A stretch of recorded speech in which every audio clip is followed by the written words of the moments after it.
ये एक सुंदर सी दुनिया है। इस दुनिया में अनेकों चीजों वस्तु देखी जाती है।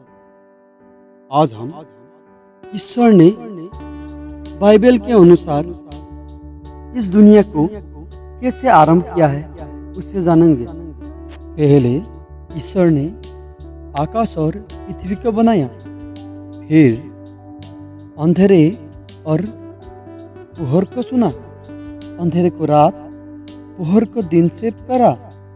इसी तरह पहला आरंभ शुरू हुआ। अब ईश्वर ने ऊपर की पानी को नीचे की पानी से अलग करने के लिए एक अंतर बनाया। उस अंतर का नाम ईश्वर ने आकाश दिया। ऐसे ही दूसरे आरंभ शुरू हुआ। अब ईश्वर ने पानी को एकत्रित की, तभी सूखी जमीन निकल आई।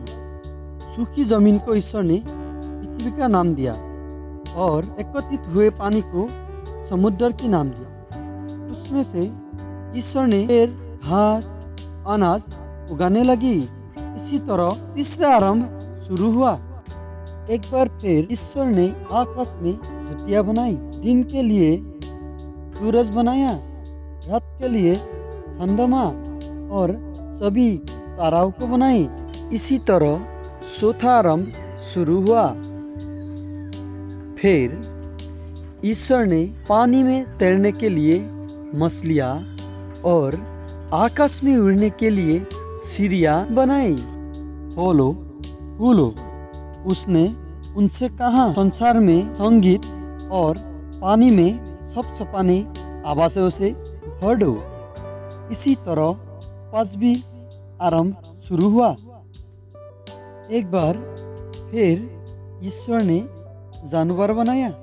जंगल में रहने वाला जानवर, खेतों में रहने वाला जानवर और जमीन में रहने वाला जानवर। और इस बार ईश्वर ने कहा, इन्हें बनाया हुआ सभी चीजों से एक अलग और विशेष चीजों को बनाना है। वो बनाना पड़ेगा, तभी इस संसार का पूरा लाभ होगा। अनोखा और विशेष चीज था इंसान। आदमी और औरत दो प्रकार से सृष्टि किया। ईश्वर ने कहा, बोलो बोलो, इस धरती पर अधिकार रखो, मछलियाँ, पंछियाँ और जानवर का ख्याल रखो। इसी तरह सातवां दिन भी चला गया। तब ईश्वर ने सब कुछ जो बनाया था उसे देखा। उसने बोला, ये बहुत अच्छा है।